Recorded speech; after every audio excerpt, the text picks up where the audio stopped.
हम सबको मालूम है कि हमारे घर में या हमारे सर्कल में किसी को भी हार्ट सर्जरी की ज़रूरत पड़ती है तो वो बहुत स्ट्रेस वाली बात होती है और हम सबके दिमाग में एक ही क्वेश्चन आता है कि ऑपरेशन के बाद हमारा परिवारजनों का क्या होगा। तो आज मैं आपके साथ ये ऑपरेशन के बाद हम लोग पेशेंट की सारवार कैसे करते हैं उसके लिए आपको थोड़ी डिटेल में बताऊंगा आज। ऑपरेशन कार्डियक सर्जरी के बाद हमेशा पेशेंट 2 दिन तक आईसीयू में रहता है। वहाँ पे 24 घंटे हमारी डॉक्टर्स और नर्सिस की टीम उनकी सारवार में तैनात रहती है।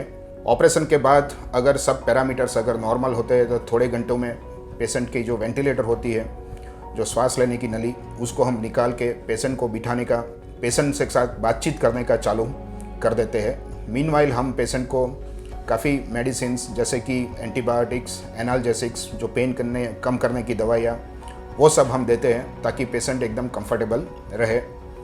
दूसरे दिन से फिजियोथेरेपिस्ट पेशेंट की ट्रीटमेंट के अंदर आ जाते हैं। वो पेशेंट को बिठाने के बाद उनके काफ़ी लंग्स की और पैर की एक्सरसाइज करवाने का चालू करते हैं।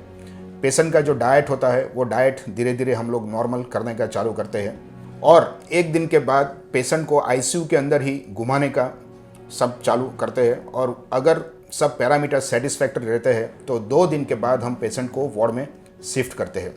वार्ड के अंदर हम लोग पेशेंट को ज़रा भी आराम कराने का सलाह नहीं देते हैं।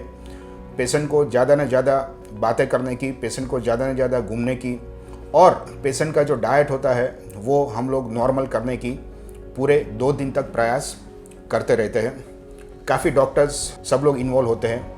हमारी टीम के अंदर साइकोलॉजिस्ट भी है जो हमेशा पेशेंट के साथ आईसीयू में और वार्ड के अंदर मिलके उनके साथ बातें करते रहते हैं ताकि उनको कोई भी तरह की सोशल या साइकोलॉजिकल परेशानी हो तो वो भी उसकी वो संभाल करते हैं। 3 या 4 दिन के बाद हम पेशेंट को सीढ़ियाँ चढ़ना उतरना की जो कसरत करवाते हैं ताकि पेशेंट को डिस्चार्ज के बाद अगर घर पे सीढ़ियाँ चढ़ना हो तो कोई दिक्कत नहीं आवे।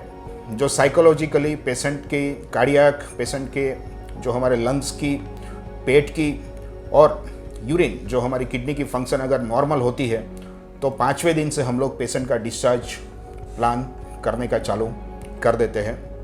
हम जब भी पेशेंट की डिस्चार्ज की प्लान करते हैं तो हमेशा डायटिशियन हमेशा प्राइम रोल रहता है। डायटिशियन उनको पूरी की पूरी डाइट, अगर कोई पेशेंट को डायबिटीज़ है या ना हो और दूसरी कोई बीमारी की वजह से डाइट का कोई चेंजेस हो वो हमको समझाते हैं। फिजियोथेरेपी की क्लियरेंस हम लोग लेते हैं। फिजियोथेरेपिस्ट दे मेक श्योर कि पेशेंट को चलने, उठने, बैठने में कोई दिक्कत नहीं आती।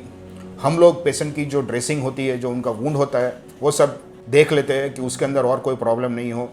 फार्मासिस्ट जो होते हैं वो फार्मासिस्ट पूरी दवाइयों के लिस्ट पेशेंट को हाथ में रख कर समझाते हैं कौन कौन सी दवाई कब कब लेनी है और अगर सब कुछ पैरामीटर्स अच्छे रहते हैं तो 5 दिन के बाद हम लोग पेशेंट को डिस्चार्ज करते हैं। ये जो प्रोटोकॉल्स है उसको हम लोग ERAS प्रोटोकॉल्स बोलते हैं। उस फुल फॉर्म है उसका early recovery after cardiac surgery. आप यकीन नहीं मानोगे कि जब हम लोग पेशेंट को कार्डियक सर्जरी के बाद डिस्चार्ज करते हैं तो काफ़ी पेशेंटों को ऐसा महसूस भी नहीं होता है कि उनकी कार्डियक सर्जरी हुई है। पेन कम से कम होता है, पेशेंट अपने आप घूमता फिरता होता है। पेशेंट को हो सके उतनी ज़्यादा बातें करने की हम लोग छूट देते हैं। पेशेंट को जितना भी घूमना है वो सब छूट देते हैं। घर जाने के बाद पेशेंट अपना सब कुछ काम मोस्टली खुद कर सकने की वो पोजीशन में आ जाते हैं। कार्डियक सर्जरी करने के बाद जो पेशेंट की रिकवरी होती है वो पुराने ज़माने में जो थी कि 2 महीने 3 महीने आराम करो, ये नहीं करो, वो खाना मत खाओ, अभी ऐसा नहीं रहा है। बिकॉज ऑफ ERAS प्रोटोकॉल अभी पेशेंट की जो रिकवरी होती है वो काफ़ी फास्ट होती है। काफ़ी चीज़ें होती है जो 1 वीक के बाद पेशेंट वापस रिज्यूम कर लेते हैं, जाके ऑफिस का काम है या ड्राइविंग करना है, कहीं पे घूमना जाना है या बाहर सोशल, वो सब कुछ पेशेंट 1 वीक के बाद चालू कर सकते हैं।